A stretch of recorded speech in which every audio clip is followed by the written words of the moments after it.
दोस्तों एक ऐसी फसल जिससे गुड़ भी बनता है, शक्कर भी बनती है, ईंधन भी बनता है, पशुओं के लिए न्यूट्रिशन युक्त खाना यानी साइलेज भी बनता है और जिसका पेपर इंडस्ट्रीज में पेपर या फिर गत्ते बनाने के लिए भी इस्तेमाल किया जाता है। ये शानदार फसल है गन्ना और 1 एकड़ से ही 1000 क्विंटल का औसत प्रोडक्शन दे सकती है ये क्रॉप। अब इतना ताबड़तोड़ प्रोडक्शन ये देती है तो क्या प्रॉफिट भी इतना ही देती है? आइए जानते हैं डिटेल में गन्ने की खेती को डिटेल में। चलिए शुरू करते हैं। दोस्तों भारत में मुख्य रूप से महाराष्ट्र, उत्तर प्रदेश और कर्नाटक में गन्ने की खेती की जाती है बड़े पैमाने पर। इसके अलावा लगभग सभी राज्यों में गन्ने की खेती करना संभव है। काली मिट्टी 6.5 से 7.5 जिसका पीएच हो अनुकूल है और 21 डिग्री सेंटीग्रेड से 27 डिग्री सेंटीग्रेड की औसत टेम्परेचर रेंज अगर आपके एरिया में रहती है तो अच्छा उत्पादन अच्छी क्वालिटी के साथ में लिया जा सकता है इस क्रॉप का। दोस्तों गन्ने की फसल की सबसे बड़ी खासियत यह है कि आप इसे एक बार लगाइए और 2 से 4 सालों तक इससे लगातार उत्पादन आप निकाल सकते हैं। डिपेंड करता है आपके मैनेजमेंट के ऊपर। आप जब एक बार सीड लगाते हैं तो पहली कटिंग 13 से 14 महीने बाद आती है और इसी प्रकार से आगे आपका मैनेजमेंट अगर सही रहता है तो आप 4 सालों तक प्रोडक्शन ले सकते हैं। दोस्तों इस फसल की बुआई का सही समय है जून जुलाई और सितंबर अक्टूबर।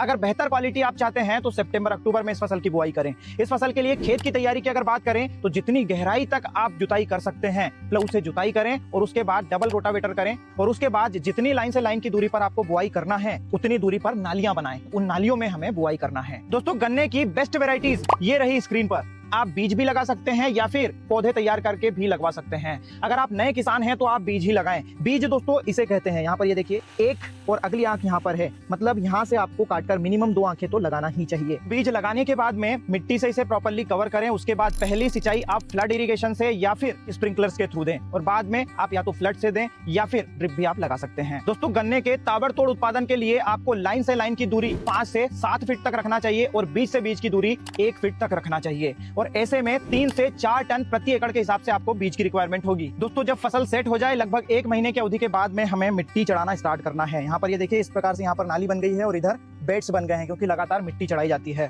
और लगभग 1 से 1.5 फीट की हाइट तक इसमें मिट्टी चढ़ाना चाहिए गन्ने की स्टेबिलिटी के लिए ताकि फसल आड़ी नहीं गिरे। दोस्तों इस फसल को खाद और पानी खत्म करने वाली फसल बोला जाता है। ज्यादा से ज्यादा खाद और ज्यादा से ज्यादा पानी की इसको रिक्वायरमेंट होती है, इसलिए इस प्रकार से फर्टिगेशन शेड्यूल फॉलो करें। दोस्तों इस फसल की प्रमुख समस्याएं हैं पोक्का बोइंग, ब्राउन स्पॉट्स और रस्ट। तो इनके लिए समय समय पर स्प्रे करें। 1 एकड़ से 80 टन का औसत प्रोडक्शन ये क्रॉप देती है। 3000 रुपए प्रति टन के औसत मार्केट रेट से भी 2,40,000 रुपए की आमदनी ये क्रॉप देती है और 50 से 70,000 रुपए एकड़ की लागत अगर इसमें से कम करते हैं तो लगभग 2.25 लाख रुपए एकड़ का नेट प्रॉफिट 12 से 14 महीने में ये क्रॉप दे देती है। दोस्तों ये एपिसोड अगर आपको पसंद आया हो तो अपना वैल्यूएबल फीडबैक जरूर दीजिएगा, वीडियो को लाइक और ज्यादा से ज्यादा शेयर करिएगा। धन्यवाद।